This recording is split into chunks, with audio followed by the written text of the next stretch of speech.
Welcome one and all. I'm Mark Passio of whatonearthishappening.com. It's a pleasure to be here today to present at the great.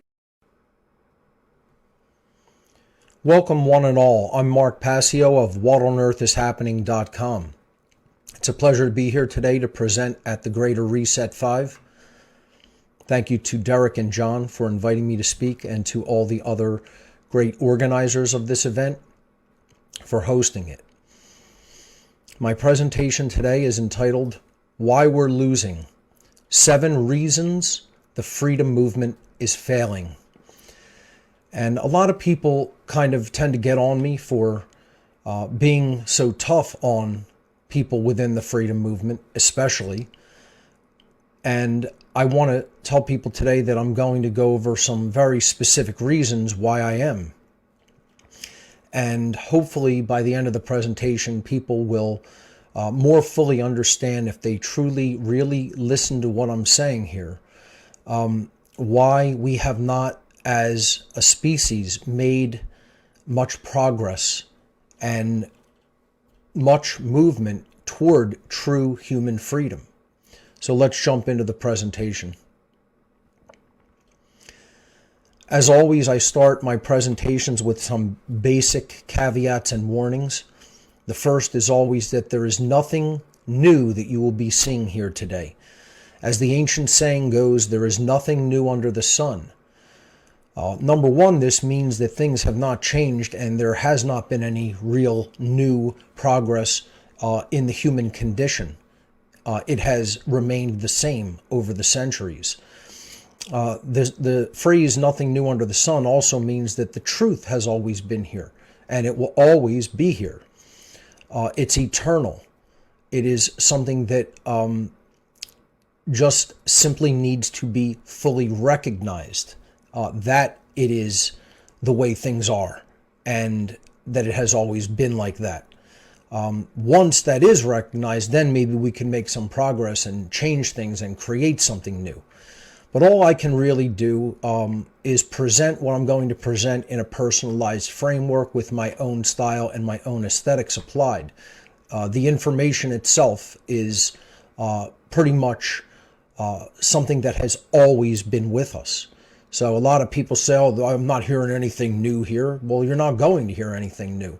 Until humanity grows up and makes some progress in consciousness and frees itself from the condition of slavery, there's not going to be much new here on this planet. It's basically the same thing all the time. So people have to understand that and not expect this to be some news show or some form of entertainment in which they're always being hit with something brand new. This is something that, while ancient, has still not been learned and integrated by the human species, and that's why we're in the situation that we're in regarding human freedom. The second thing I always tell people in my presentations is feel free to get as offended as you like by anything I'm about to say. This presentation is for psychologically mature adults who are ready and able to hear factual information and truth. It is not for those who appear to be adults bodily, but who still have the psychological mentation of a child, meaning those who attempt to think and reason with their emotions. As soon as they hear something that rubs them the wrong way, they say, "Oh, that must be disinformation. That can't be true. I can't accept that. I can't entertain that notion." And real intelligence is being able to look at something from an objective standpoint, getting your emotions out of the way, and neither accepting it immediately nor rejecting it immediately. That's where real intelligence begins. So, don't be the little kid who puts his hand over his ears because his feelings are hurt by truth that someone's telling him. I've been putting this phrase in some of my recent presentations. If you're not willing to learn, no one can help you. But if you are absolutely determined to learn, no one can stop you. And that's the attitude that people in the freedom movement really have to take more, that they don't have all the information that they need. And they need to hear things that remove them from their comfort zone, from the things that they think they already know and they don't need to know anymore. I encounter this continually in the freedom movement. that people think they have all the information that they need when they absolutely do not. So, if you do hear some things that, ruffle your feathers a little bit, step back, attempt to calm your emotions, and think about whether the statement is true or not regarding how it applies to the human condition and the freedom movement in particular. I'm very hard on the freedom movement for very good reasons. These are people who should know better. These are people who should be making more progress in their understanding. And very unfortunately, I see very, very little of that, even within the freedom-oriented movement. People who are, saying that they recognize the loss of human freedom and the encroachment of tyranny in our world. And yet they really don't identify the true underlying causal factors. And I'm tough on those people because to tell them that they're doing better than they actually are does them a disservice. It is setting them up for further failure in the future instead of being honest with them and telling them you're nowhere near the correct answers. You're not helping to influence and change other people's thinking and consciousness. And that's the number one reason why the movement is not going to make any progress now or in the future, for that matter. So the principle here is that you do a grave disservice to someone else by telling them that their performance toward a certain goal in any particular endeavor is better than it actually is. It is far better to tell someone the truth about their poor performance in an endeavor toward their goal and hurt their feelings even, if that becomes necessary, rather than to lie to them and hurt their future chance for success. And this is one of the main reasons that I'm as tough as I am on people in the freedom movement. If you had Olympic athletes training for a track and field event, and the person that you're training or the people you're training, their times in their particular event are terrible, and there's no way they're going to win a medal with that kind of performance, and you tell them, oh, it's fine, you're going to take the gold medal or the silver medal in the Olympic Games, you're not helping them. You're not helping them to do better. You're not helping them to train even at a higher level than they need to in order to reach peak performance, in order to do well toward their goal, which is to win a medal in an Olympic sport. If you tell them they're better than they are, that's an absolute disservice to them. And that's the main reason that I'm as harsh as I am on the freedom movement in particular, as I said. So keep that in mind. That's the reason that I generally make presentations that are telling people something that is very negative and something that is being honest with them about where their actual performance is. Because if you say you want the result, if you say you want true freedom, then you have to meet the requirements in order to gain it. And the requirements are not what most people think that they are. They're not coming up with a new system. They're not inventing some new technology or creating some new system of organization or making some new cryptocurrency or any number of other things.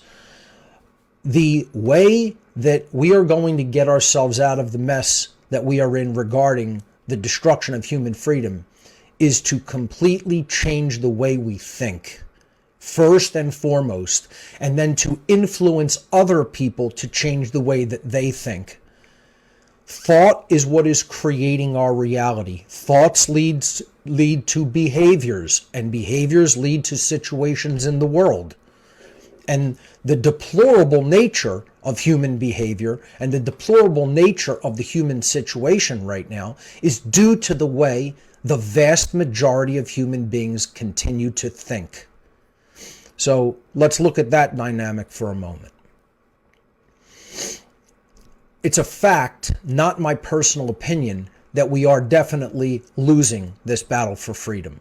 We are not winning it. It is getting worse.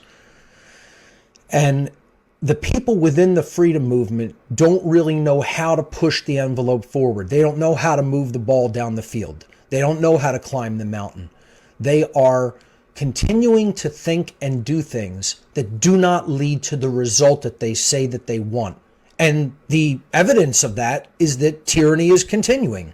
If they were doing the things that were required and they were moving the ball down the field, then freedom would be increasing and we wouldn't be going deeper into tyranny. However, that's not the case. It's objectively observable and measurable.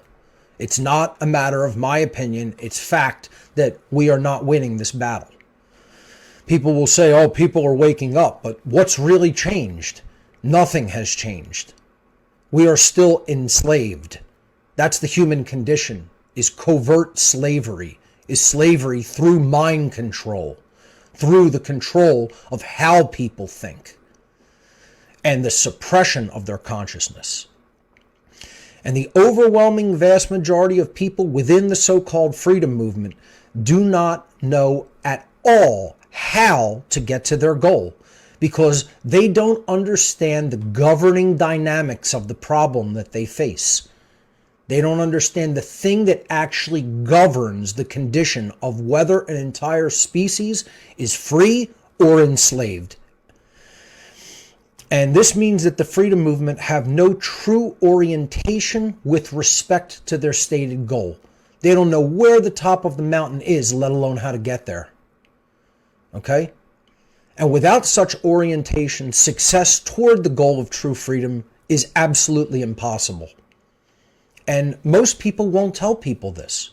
If they even know it, most people don't know it. And even if they did, they won't tell this to people because they don't want to be looked at as, oh, you're just negative, you're a doomsayer. I'm none of those things.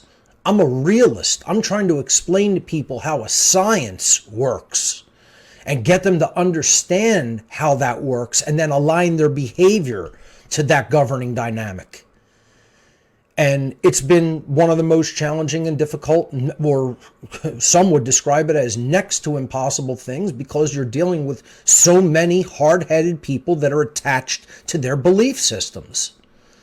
And I've, made no bones about the fact that I'm very angry and bitter at how things are going, and I'm not happy with the progress of this movement, and I'm really not happy with the way that the people within this movement are dealing with it, treating it, not adjusting to what they need to adjust to understand what they need to understand. They want to stay in the same way of thought, in the same mentation, and believe that the problem can somehow work itself out, or that they don't have to change the way that they think and they can still receive the positive benefits and get to the goal that they're trying to get to. And I'm here to tell people that reality simply does not function that way. The laws of nature don't work that way. People have to change the way they think in order for them to change the situation. And not only do they have to change the way they think, they have to influence other people toward that same corrective measure in thinking. So this is where I consider that my work differs within the freedom movement greatly from just about any other teacher, just about any other influencer, just about any other person who is trying to work toward true freedom, because I'm talking about the underlying causal dynamics in thought, the causal factors in human thought that have put us in our situation, and what really needs to be understood and changed in thought if we're going to get out of the situation of enslavement that we are in and reach the goal of true freedom. So my work correctly identifies the underlying governing dynamics and causal factors which affect human freedom on a mass scale. Most others within the so-called freedom movement only cursorily examine such factors, or they ignore them altogether. Then they wonder why the freedom movement makes such little progress, or even no progress, no appreciable or recognizable progress over all these years. I tell people The freedom movement was doing far better back in the early 2000s than it is now, shortly after 9/11 occurred and shook a lot of people up to ask a lot of questions. It's been largely shut down to a large degree in modern years, in recent years. So my work is that missing piece of the puzzle that will help people actually get to the goal. If they pay attention and really hear what's being said and don't try to interject what they think I'm saying. And without that piece of the puzzle, without those several missing pieces of the puzzle actually, they're not going to be able to truly put the picture together and attain the goal that they say that they seek. And say that that's arrogant, say that, that's a lot of hubris for saying that you have the answer. You could say whatever you want, but I'm still correct regarding what I'm about to say. And I've been correct regarding these causal dynamics, and very, very, very few people really take the time to listen and understand. Because if they did, they would really, truly realize what's missing in their thought process, what's missing in their understanding, and how people can really get to the goal that they say that they want. Obviously, in a short form presentation like this, I'm not going to be able to get to all of those things. We're going to limit this to a very small, number of items that I want to cover briefly. So for the totality of my work, you can go to my website, whatonearthishappening.com, and you could listen to my podcast series from the very beginning episode in order at your own pace, and then watch my videos and presentations, and you'll get a very good, solid, big picture view of what is really taking place here on planet Earth and how we can extricate ourselves from the human condition of slavery. The 7 factors I'm going to talk about really all deal with the way people still do not understand governing dynamics, the way that their thought process is still in a very underdeveloped state regarding where it needs to get to understand the nature of the problem and how to get out of it, and lack of action in many ways that they are not taking. And they are doing actions that they think are going to help, which are never going to help until other foundations are laid. So the very first thing that is the main reason the freedom movement is failing is that the overwhelming majority of the people within the freedom movement still to this day remain ignorant of natural law and how it works. And this is the main governing dynamic. So what is natural law? Natural law is a set of universal, inherent, objective, non-man-made, eternal, and immutable conditions which govern the consequences of the behaviors of beings with the capacity for understanding the difference between harmful behavior and non-harmful behavior.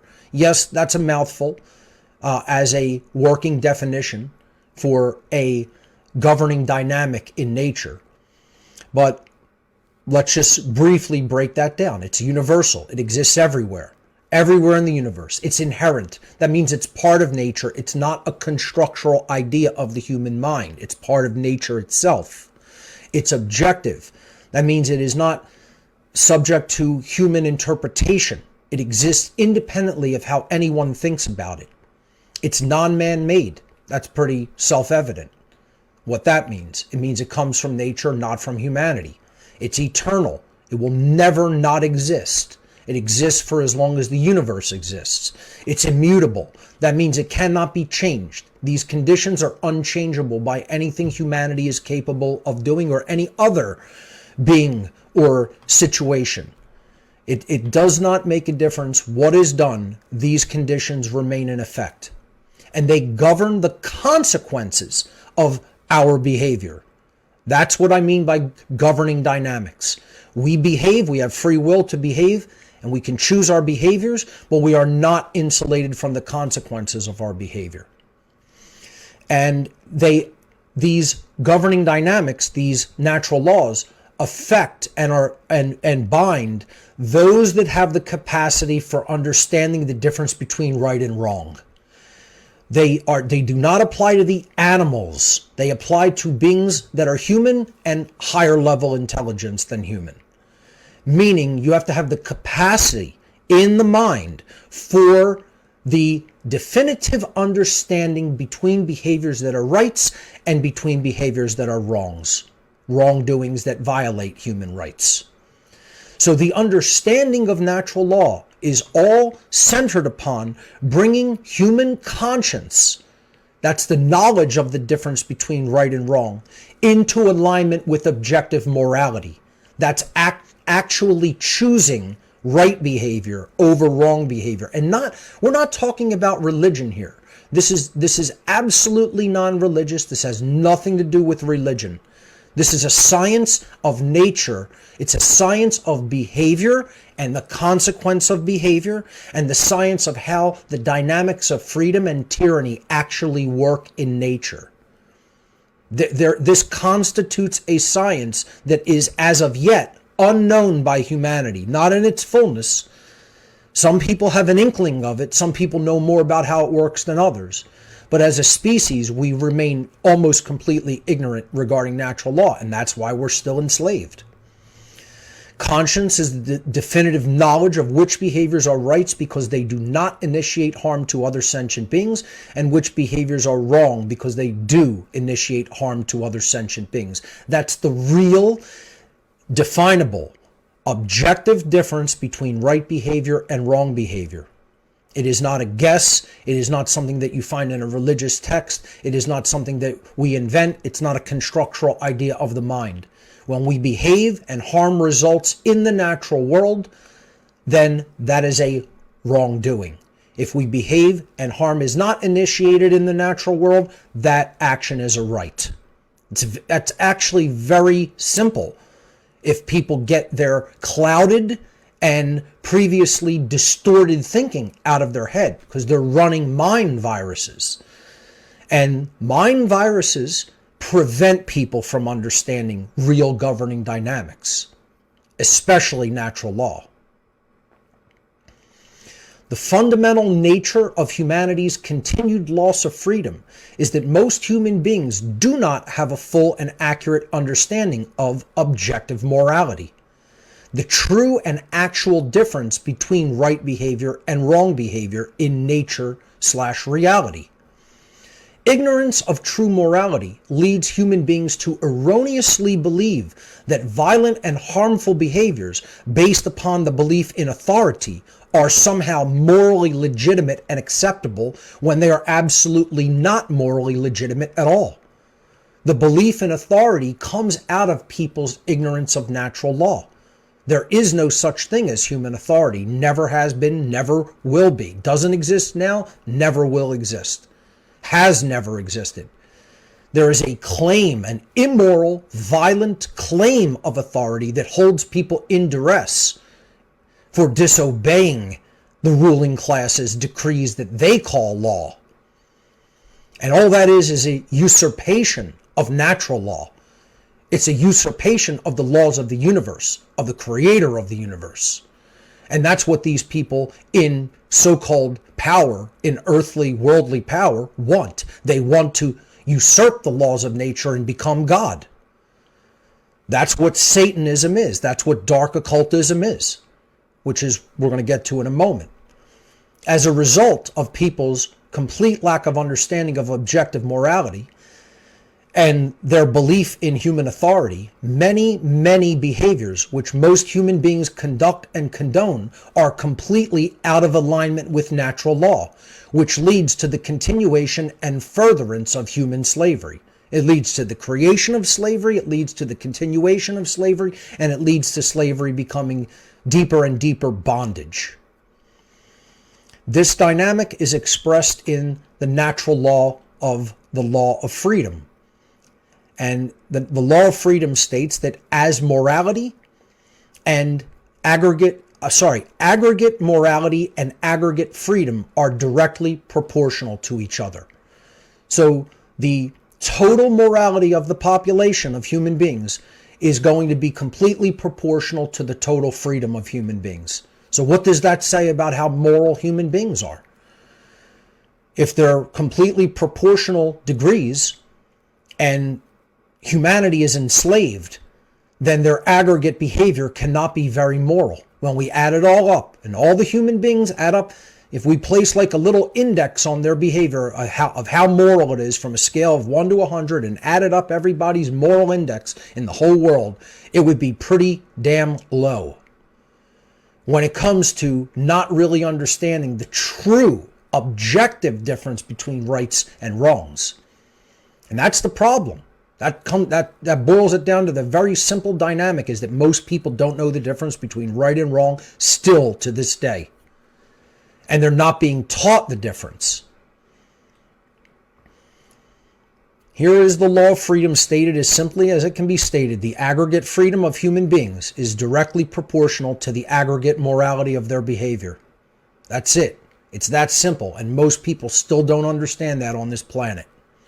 And once again, I'm one of the only people really repeating this over and over and saying it to people and telling people, you need to understand this. You need to communicate this. You need to teach this to others. And yet, hardly anybody even mentions the word morality in the freedom movement. Very few. Very few. You hear podcasts and, video shows and people writing books and all of the information you could gather. Everybody's just talking about the plane of effects. They're talking about the 3D happenings. They're talking about what new technology or system can we put into effect? How can we reform this existing thing? They don't understand what needs to be torn down and completely dismantled and decimated is wrong thought. And what really needs to be integrated and understood is true governing dynamics and how they work in nature. And you hear so few people talking about any of that. And that's why the freedom movement's failing. It's the number one reason. Reason number two the freedom movement is failing is the freedom movement as a whole does not understand the world of the occult and is not making any progress toward its understanding. Very, very, very few people have an accurate understanding of what occultism is and what, in particular, dark occultism is. Now, I'm not here today to explain the entirety of the occult. That's impossible in such a short time. But I just want to talk about what dark occultism is, because that's what really has a stranglehold and is injecting all of the mind viruses that people believe and continue to accept as true into human society, which prevents them from an understanding of natural law. So one of the things that's been the most difficult for me to explain to people is what Satanism really is versus what it is not. Satanism is not the worship of the Christian devil in Christian mythos. Sorry to burst anyone's bubble, but if you believe that, you have a child's mentality regarding what Satanism really is. And it's sad, and it really should be improved. It's unacceptable, quite frankly. What Satanism really is an ancient occult religion, and occult simply means hidden. So when you hear the word occult, if you're triggered by it, then that means there's more ignorance present. Everybody in this movement should understand by this point that occult means hidden. It means it's hidden from the sight of the average human being. That's what Satanism is, a religion that the true masters of the world do not want the average dolt in our society to understand. Because if they really understand that, then they understand their master's mindset and techniques. And they don't want that getting out to the public. They want them believing that it's just devil worship. So Satanism is an ancient occult religion comprised of diverse and interconnected networks of worldwide adherents. It is not just rich white men. It is a very diverse group of ancient master psychologists that are manipulating the entire body of humanity. At its ideological core, this religion postulates that knowledge of how the human psyche works and operates, and knowledge of how the laws of the universe work and operate, should actually be hidden. They should be occulted. They should be kept only by this priest class, by a small group of manipulators. And then when they have a knowledge differential because they hold the knowledge and other people are ignorant of it, they can create a power differential in the world over the people who are still remaining ignorant of that very critical knowledge about how the most important things in life actually work. It is far more accurate to perceive dark occultists in general as mass psychologists and mass psychological manipulators and social engineers. Psychological manipulators and social engineers who do this dark mental manipulation and dark mental sorcery upon the entire population to give them wrong ideas that they can continue to pursue, which will never lead them anywhere. It gets them treading on the hamster wheel endlessly. So this social engineer ruling class hold and wield hidden or occult information in ways which will exploit and enslave the ignorant masses. And they've been doing this since time immemorial, and they've been using the same techniques, and there's no indication that they need to change their techniques or that their hold on humanity will slip or fade, because we still have the same level of ignorance in our society in the general population, the same level of ignorance regarding natural law and the world of the occult. And I see no major progress being made by the freedom movement to narrow the gap in that knowledge gap. Very little, too little progress toward that goal is being made. Reason number 3 the freedom movement is failing is most people within this movement constantly try to pass the buck to someone else. And they say that's someone else's responsibility. Most people within the freedom movement believe that it is not their own personal responsibility to become an influencer and teacher of others. This is the main responsibility that they want to shirk. They want to be the person in the audience eternally. They don't want to move their level of knowledge to such a degree and an extent that they truly can teach other people objective morality and natural law and how occultism really works. They incorrectly believe and insist that this responsibility and burden falls to others, but it is not theirs. How many people pat me on the back endlessly? You're doing such a great job. Your presentations are awesome, Mark. I learned a lot from you. And then I turn around and say, well, what are you doing? Oh, nothing right now. Because deep down inside their mind, they're running a mental virus program that says to them, that's someone else's job. That's not for me, that's for them. I see it all the time, I hear it all the time.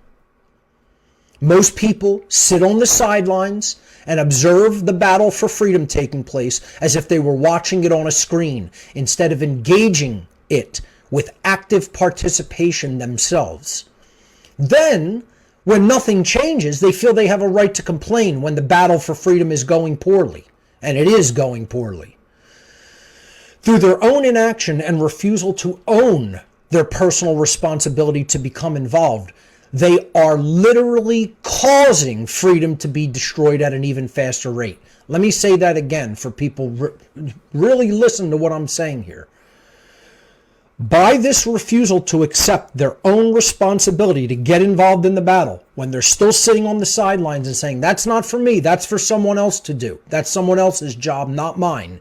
They are literally causing freedom to be destroyed at a faster rate for us and for all future generations of humanity. And yeah, that's being tough on people. And get as offended as you like, because that's exactly the truth. If you're not actively involved and you're not actively influencing other people to change their thoughts, and let's get it straight, you got to get your own mental viruses out of the way, and you got to get your own thoughts straight about governing dynamics and how they work. If you haven't done that, and then you haven't begun to influence other people, you're part of the problem. You're not part of the solution. You are actually part of the problem that is causing freedom to be continuously destroyed. Get as offended about it as you like. It's still going to be true. Number 4, the fourth reason the freedom movement is failing is most people within this movement have a perpetual desire to stay in their comfort zone. This is very connected with reason number 3. Most people within the freedom movement do not want to take any risk. They don't want to make any sacrifices. I did a whole presentation at a former event for conscious resistance that was all about the lack of people's willingness to make sacrifices of themselves and their time and their resources and their energy within this movement. Most people don't want to take any risk, make any sacrifices. They don't want to endure any hardships. They don't want to contribute any time, effort, or resources, or put any skin in the game in any way. They want to show up like it's some social event, and they want to listen to what other people have to say. And that's just not going to cut it. It's not going to get it done. Action is required. Most people within the freedom movement act as armchair quarterbacks, remaining in their own personal comfort zone while cheering on those who are actually doing the hard work to move the ball forward. Most people in this movement feel that if they become further involved in the war for freedom, that they would, quote unquote, have something to lose. It would affect them negatively in some way. That's why most people sit on the sidelines, because of cowardice.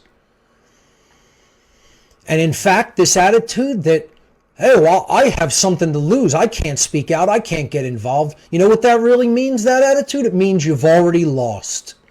You've contributed to the losing dynamic. And that's one of the reasons why we're losing. We are not beating the social engineers. We are not beating the ruling class. We are not beating the dark occultists. We are getting our ass handed to us. We're getting clobbered. We're getting absolutely slaughtered in this battle. It's not even close. It's a joke. They know it. They think that it's a joke. They know that it's a joke. And so do I. And it's because of these types of attitudes. Not learning the important causal dynamics. Constantly thinking something that is not the solution is the solution. Not understanding the true difference between right and wrong. How many people within this movement I hear still taking a total attitude of religiosity when it comes to the difference between right and wrong. They think the answers to right and wrong are going to be found in a book, in some religious text. The answers of what really constitute the difference between right and wrong are written on the human heart, ladies and gentlemen.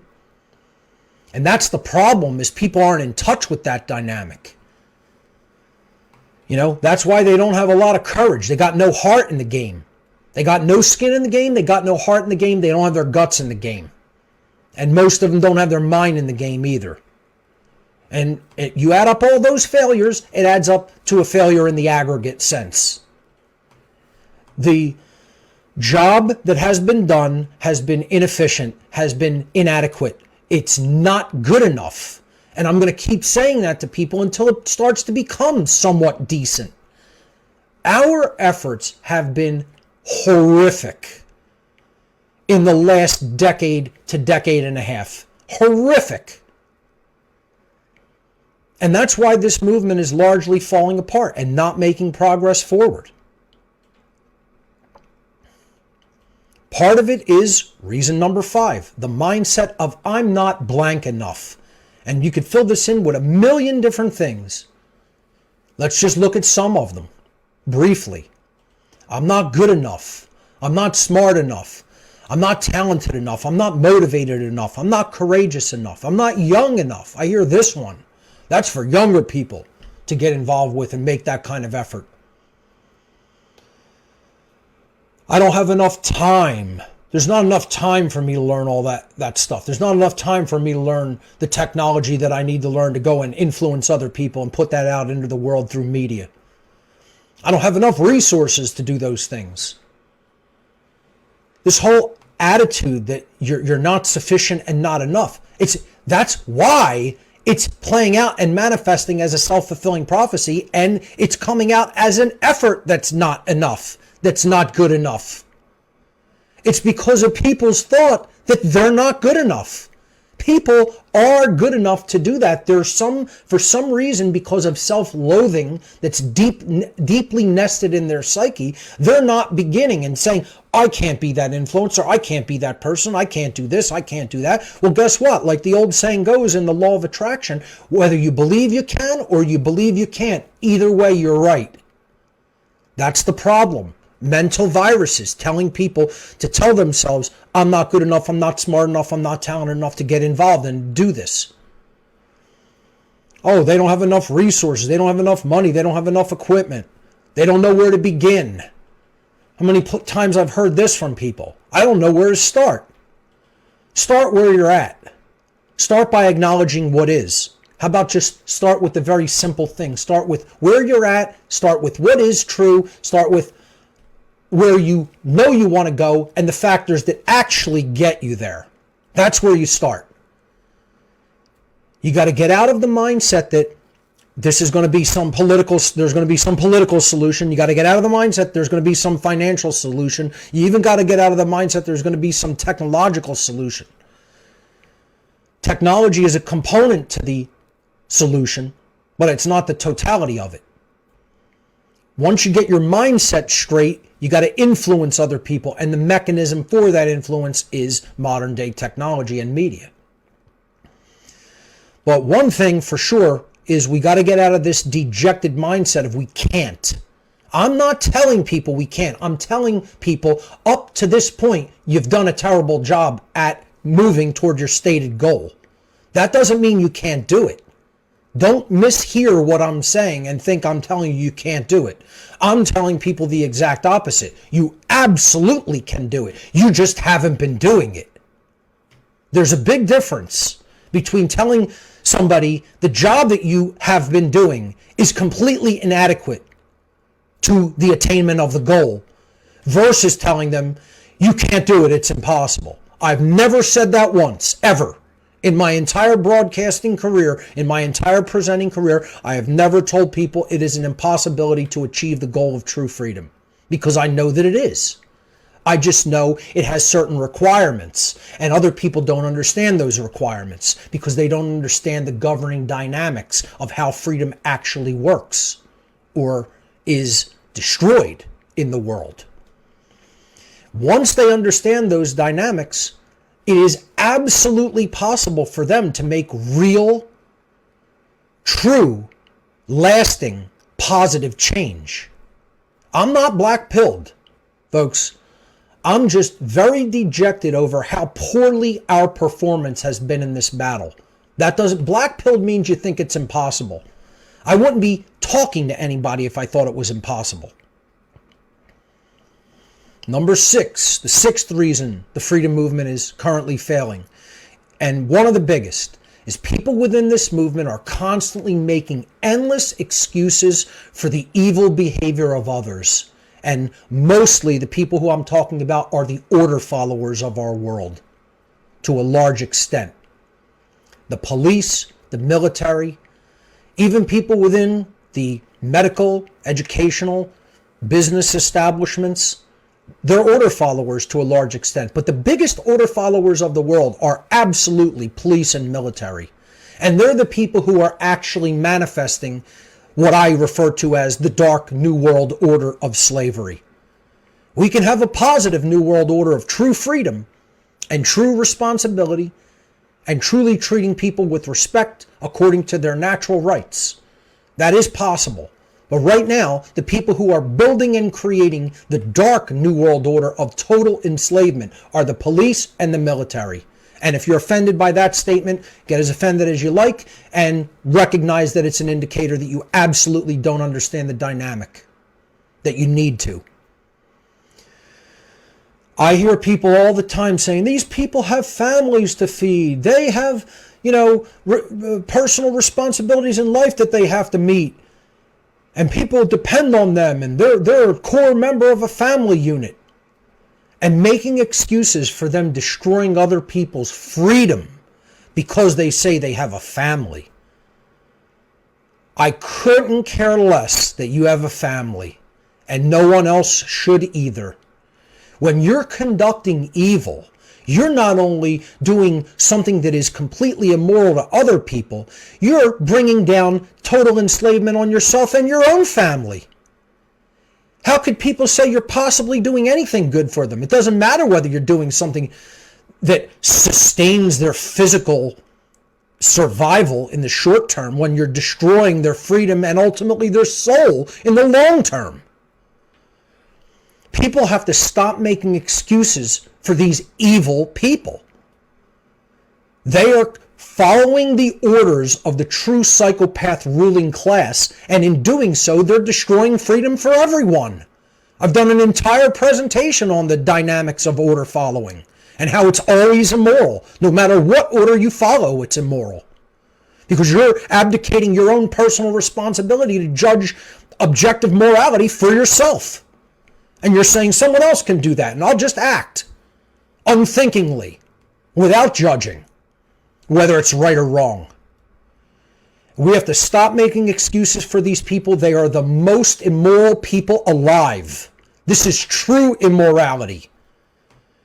People want to talk about people taking substances or engaging in same-sex sex. I mean, you have to be kidding that this is what people still in the modern world, consensual behavior, they believe is immoral.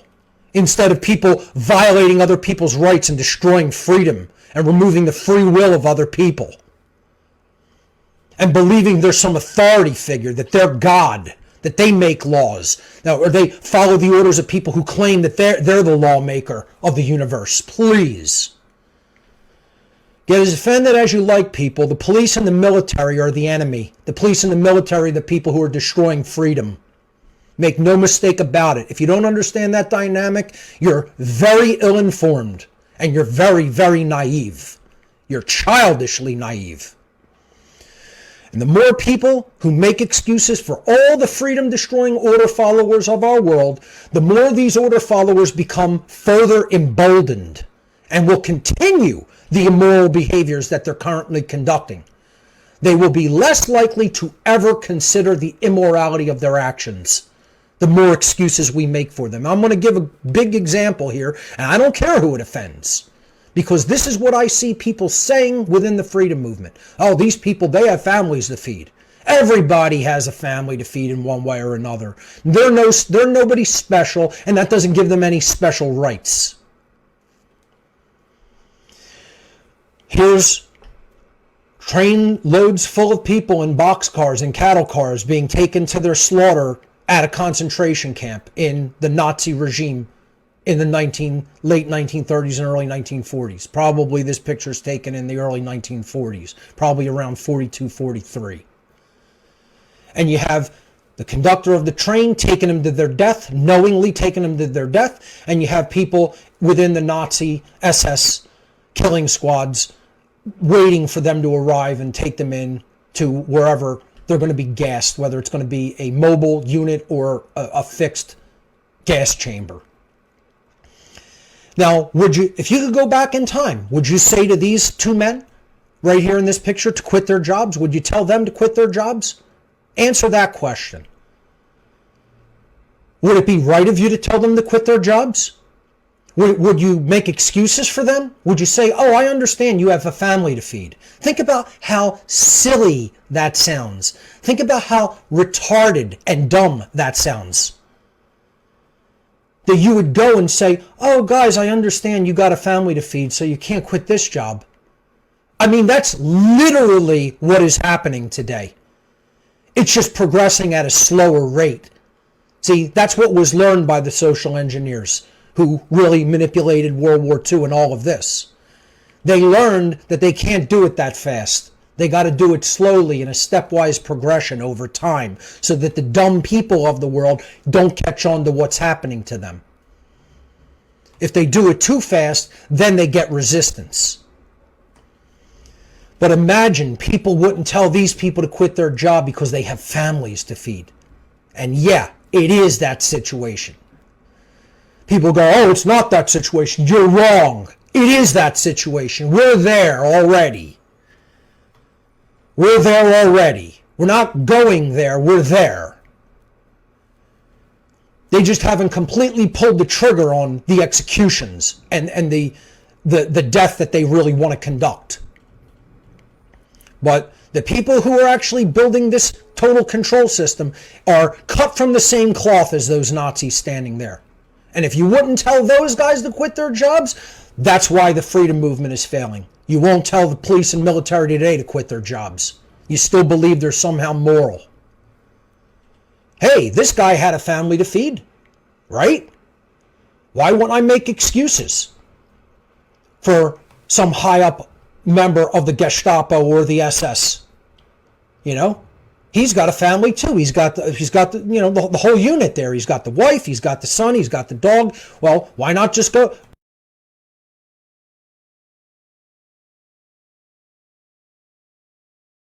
back to the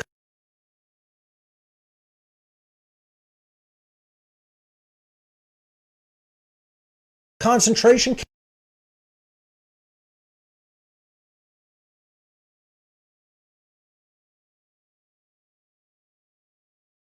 camp and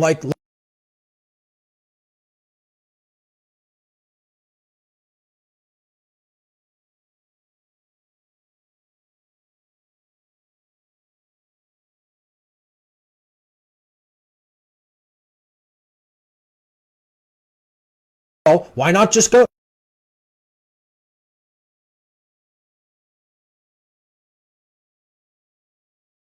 go back to the concentration camp and let's get some more people gassed, you know? Let's do that. Why don't we?